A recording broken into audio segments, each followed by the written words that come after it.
We're already seeing Valentina wow, they are fast. They are beating my speedrun record for ad-libs. Valentina's already gone. Harith is already gone.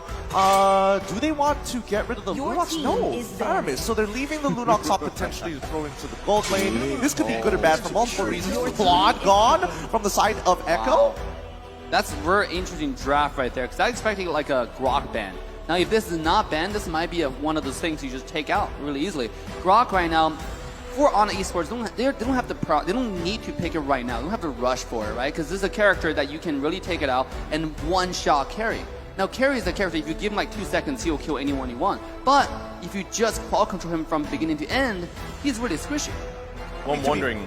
To be fair, anybody can be crowd controlled to the very end here, but I think I think the important part is whether or not you have magic damage, and I feel that is the way to deal with the Lapu because of the Winds of Nature being such an easy item to get. And now Lapu, he's going to feel like a threat, but if you layer it right, again, very ultimate reliant coming in from Onic.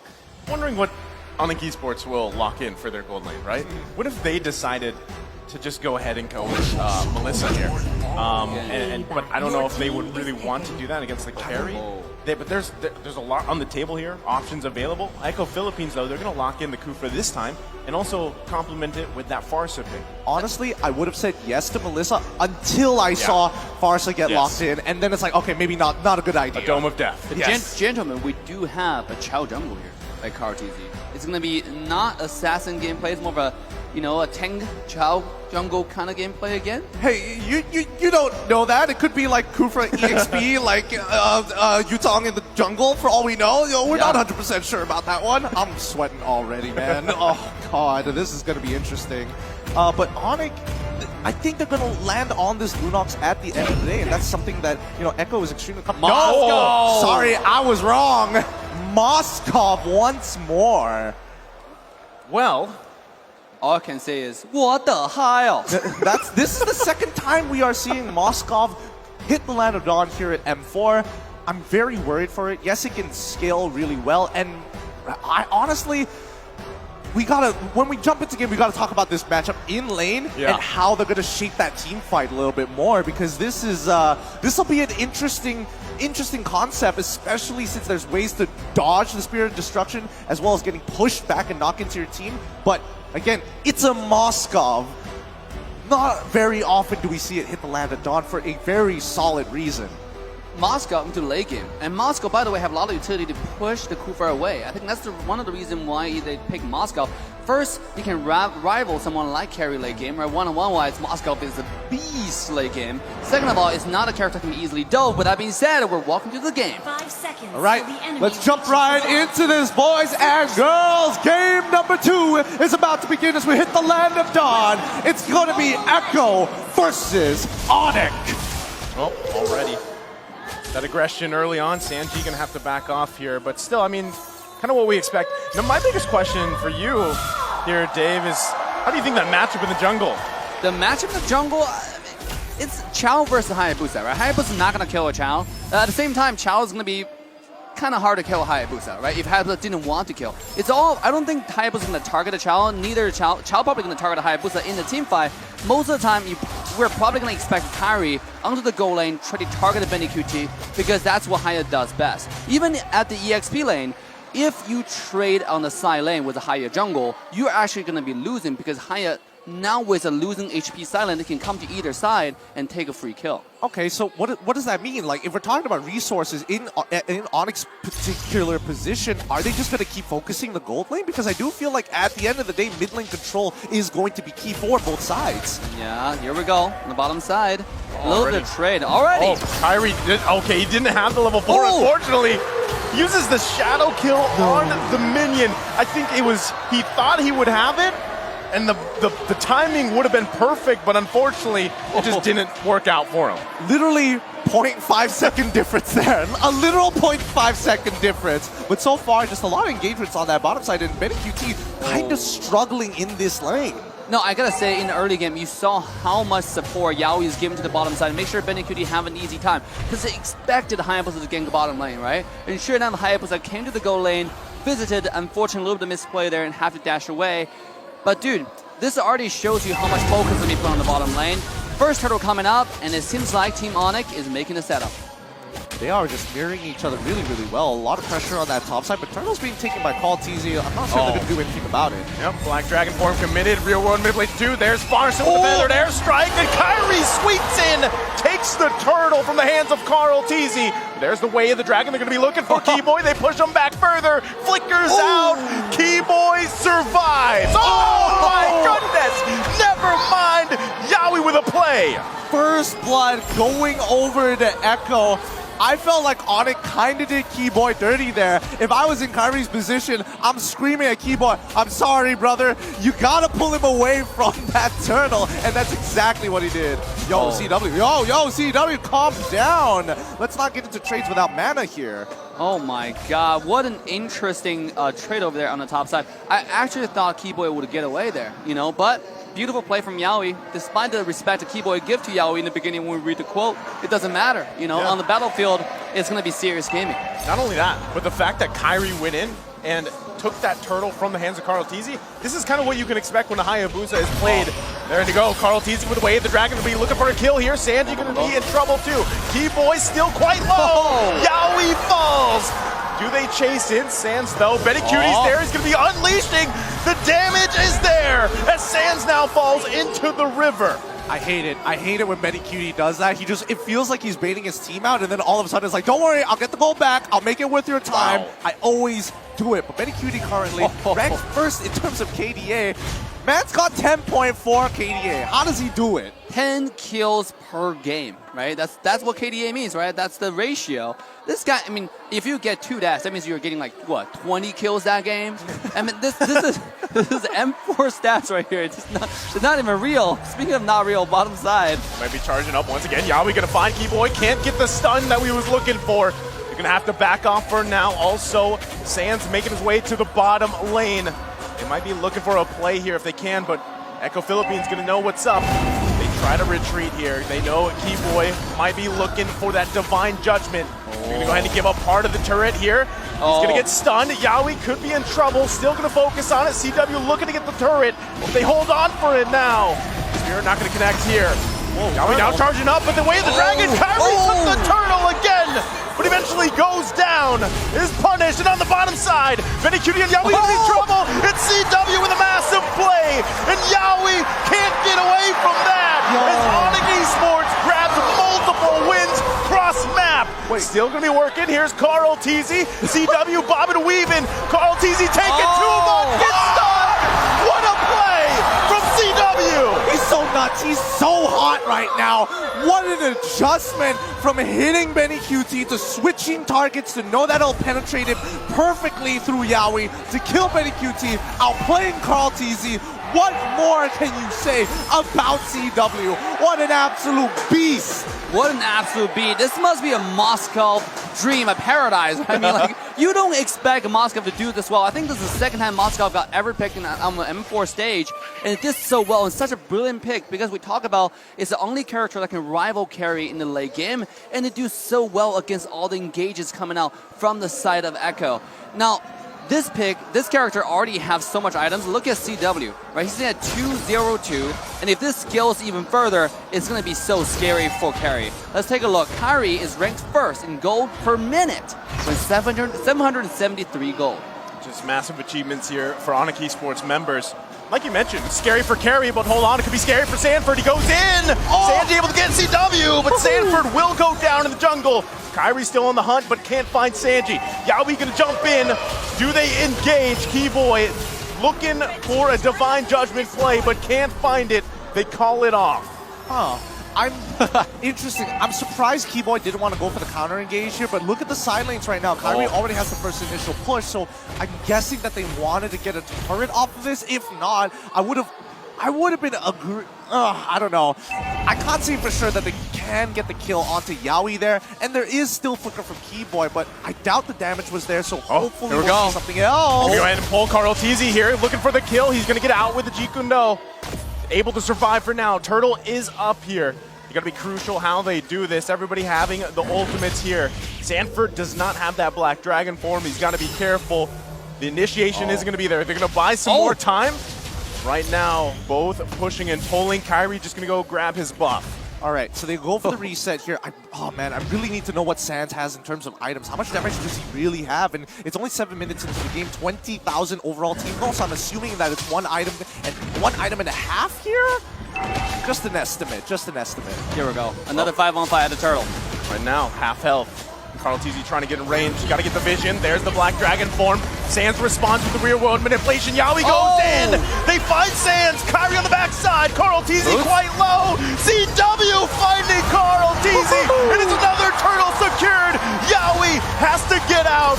Kairi looking for another as he finds Sanford. Wow. Oh, wow. CW, I don't know what to tell you. CW is making Moskov look more and more meta. The more games he plays on it, the longer this game goes. Just pull up the highlight reel. It's CW's game right now. Now, what's the talking point today? We had versatility versus volatility, right? Yep. I mean, look at this. We have Melissa today, we have Moskov today. We have so many different characters showing up that usually doesn't show up today. Oh, here we go, Keyboy. You're going to go ahead and pull Carl-TZ here, but he's quite tanky himself. Not going to go down just yet. Onic Esports though, but look at the bottom side. Kairi, 1 versus 2. Make it 3 as Sanji's there. He's going to be taken down as Sanji grabs the kill. But at what cost? That's what I like to say it, right? And I think it's worth it, because if you shut down Benny Cutie's farm, stop him more and more, it's only going to make CW farm more. Speaking of that, CW trying to unleash here. Carl-TZ going to be in trouble. Way the Dragon's trying to disengage. Can't find the kill as he falls. Sanford could be in trouble too, but Sanji helping him disengage. Gets the stun off, and still Onic Esports pressing every part of the map here. Wow, I don't know. CW's micro mechanics are kind of disgusting. That Spirit of Destruction has a slight bit of a slow, and that was more than enough to slow down Carl-TZ so he couldn't close that distance and hit with that third hit of the Jeet Kune Do. But well done all across the board. Onic is feeling it right now, and if they keep up this momentum, Echo is not going to be able to recover. Oh, look at the Moscow attack speed. This guy's been in full attack speed at this point, right? With Inspire? Yeah. Dude, by the way, for those who did not know, Moscow got a buff where now the penetration is 100% damage, right? And an all proc attack effect. So basically, if Kairi stands in the back, he doesn't have to target your back line. He has to target your front line. If anyone stands close to their front line, it's going to die. And in this case, you have a front line. You have a Chao, who is kind of like a Fraudulent in a sense, right? You have a Yu Zhong who's coming in. So this is just one of the brilliant picks, and now it's only getting scarier as Onic scales into the late game. I mean, not only talking about scaling, but the fact that Kairi is 3 levels ahead of Carl-TZ right now. It is, I mean, you're wondering, was this Cho jungle pick the best decision? And now it's Echo Philippines going to try to push Onic Esports off this Lord. But they know what's going on here. Look at that, the flicker did come in. They find Minicutie, but he's able to survive for now. Sanford with a massive setup and play on the backside. They're still working for it. Boots there to help out. Looking for a kill himself. Kairi, though, gets kicked away from Carl-TZ. Goes back with a shadow kill. Can he get the kill? Kairi making things turn around. But now he's the focus as Sanji takes out Kairi. Another trade, but this time in favor of Echo. Oh man, Sanford survives 1 HP literally, but now Sanji is kind of left out in the open here. Keyboy and Sans respecting Yaoi and Benny QT. Nicely done. Wow. Trading skills here. Now, I do want to point out, CW get caught in that situation, right? This is not. I just saw the spear fly around. Yeah, same. You scared me a little. Actually, I got scared, a little bit there. But back to what I was saying, yeah, CW, he got caught out a little bit just now, right? Yep. You have to be more careful with his positioning. Yes, Kairi can find the assassination, but Echo's tightening up their rotation at this point, right? It's a late game team fight. As the main damage source, CW will have to wait Yu Zhong's position, right? Where Yu Zhong is. Because if Yu Zhong expend the ultimate, the Black Dragon form, the Dark Dragon form, he's done. Then you can jump in and do the damage. Before that, if he shows anywhere, that can spell doom for the side of Onic, right? It's really the time to stay patient and stay calm. I want to dive a little bit more into this because, again, if we're talking about Sanford, I think the one ability that pulls it all together is this Petrify, and Onic need to be extremely aware of this, but let's see, Yaoi. Yaoi gonna go in, finding the mark that he's looking for. Boots getting punished here. And again, the strength of this Kufra pick, you can't hear him in the bush. Late game carry. You know, that's what we're talking about. This is actually the value game of Watch, right? Yeah. You just can't ignore the carry damage late game. Here we go. The lore fight. This is a 5v4 now with Hayabusa making his way into team fight. Oh, the concealed blade gonna come in. They go. find the divine judgment. Sanford, he's so low. Finally gonna take it out. Let's go. CW unleashing. Can't get the immortality. Gonna miss the spear. But Keyboy falls. Another trade. Onic Esports still holding on for this Lord.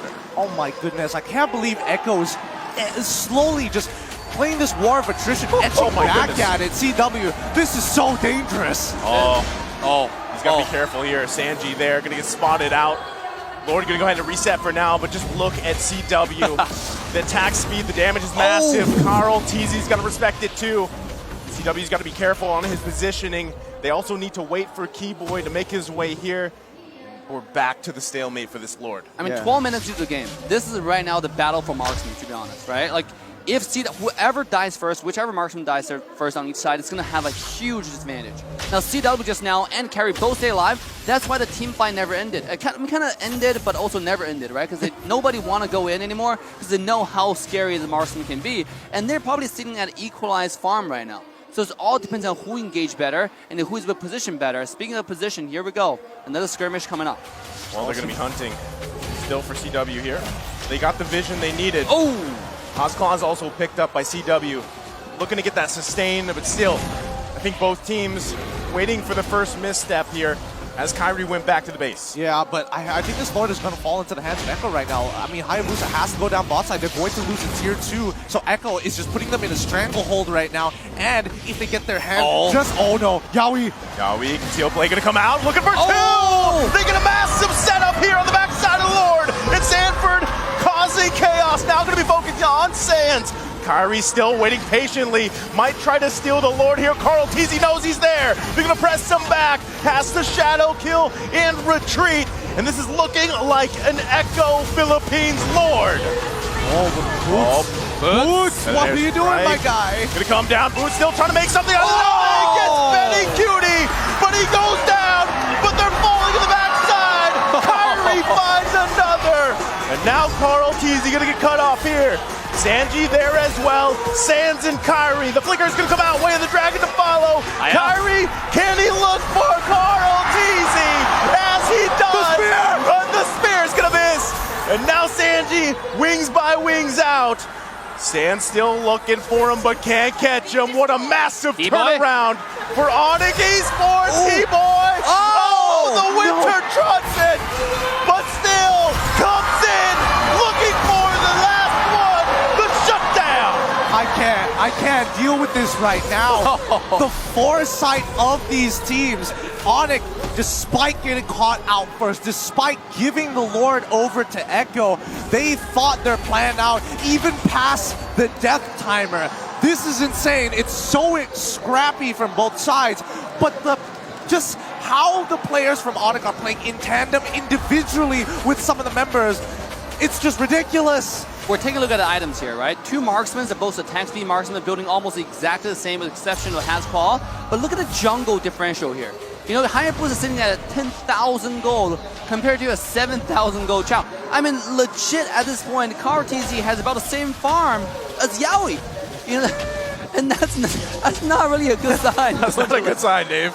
You know, I mean, it's a struggle. That's what we're seeing. This is why I questioned this when we jumped into this game.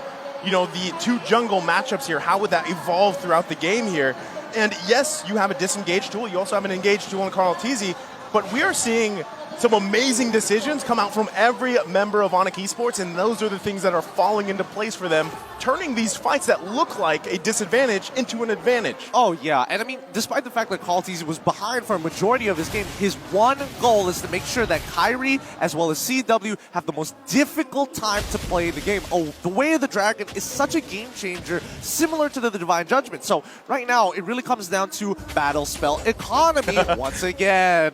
Your favorite. Yeah, man, we're in a recession right now, so it's kind of rough. I mean, it's rough all across the board, but now that we're stabilized and both sides have really started to reset, they're starting to think a little bit further. How do I bait out a spell, or how am I going to change, not change, but condition my opponent in terms of the way that I use my combinations of abilities? Oh my god, what a stalemate at this point. Even though Echo being pressured all the way to the high ground base, but look at the total gold. There's not too much gold differential, right? I mean, it just shows you probably the gold that's missing on Carl TT is going more to Sanji, going to the mid lane. He's getting a lot of farming, 6, 1, and 5. The next lore comes up. This is the lore that determines who will win the game in a lot of ways, right? Unless a lot of people die, but it seems like at this point Onic is already set up and they need this win because they need the morale boost to go into the next game. Because if Echo get this is match point, and it seems like Carl TC is going to be the first one who make a move. Well, we're back to the lore dance here, gentlemen. And they're going to go ahead and try to get the position. Carl TZ is still going to work on it for now, but look at the positioning of the members of Onic Esports. Kairi also doesn't want to overcommit to this either, trying to get that advantage. Keep an eye on Keyboy. Conceal play going to come out here. Looking on the backside. Yaoi and Benny Cutie waiting patiently. They get the Winter Truncheon out. The Flicker too. Feathered Airstrike. They're going to get sandwiched in. CW is in a massive display here. He goes down. He's out of position. It's a double for Benny Cutie. And that's already the advantage Echo Philippines needs for this evolved Lord. Onic Esports with a massive blunder. What can I say about Sanji's mechanics? This guy's a reflex god, right? Twice in a row, he Winter Truncheon, I-framed the Flicker ultimate from Kaja. I mean, what else do you want from a mid laner, right? When you dodge the most important ultimate in the entire game with a single button, you are a god, and that's what Sanji is in this game. Look, I don't know, but this game is making me drink my water with my pinky up because it's so high class, it's so refined. Every single decision, I mean, you're seeing it real time. How precise the flickers are, the initiations, it's just all falling into place here.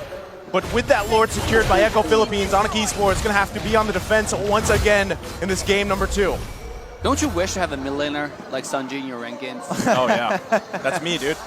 That's literally him. That's literally Naisu On playing Gord.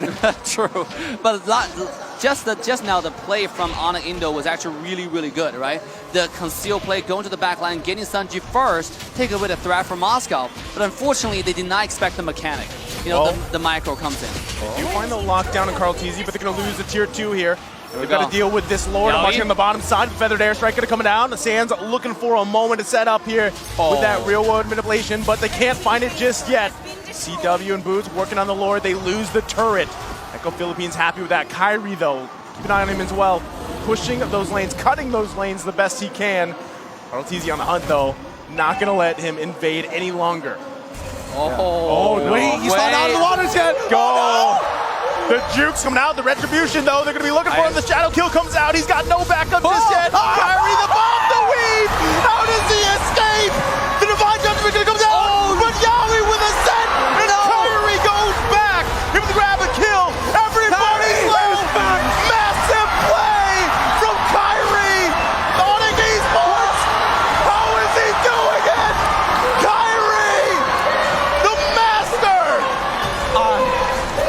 Dave, look at me, man. This is, what can you say about, there is no need for analysis. Kairi just showed off why he deserves to be the best in the world, and they're going for more. Sanji gonna win their Truncheon, but it's 3 members. You can't escape that, Sanji. He's still there. His immortality gonna be popped, but at what cost? As he's a killing spree for Sands, and that's it. It's the wipeout. Onic Esports marching to the crystal, and they even the series in a 1-to-1. Wow. Oh my god. What a finish. What an incredible finish coming out from Onic. GG, well played. I'm so lost for words. How did he do it? Dude, I was a loss for words and play-by-play because of that play. And I couldn't help but just yell with you guys and the crowd. Yeah, there's not too much analysis. You pointed out Gideon perfectly. There's no analysis, it's just one-man mechanics, right? This guy was just a pure god. He's out of this world. He jumps in. I couldn't even see where his shadow was, right? Yeah. You kind of get an idea. I thought he lost all his shadows. And the next thing you know, he's come back one-shotting the carry. What is going on?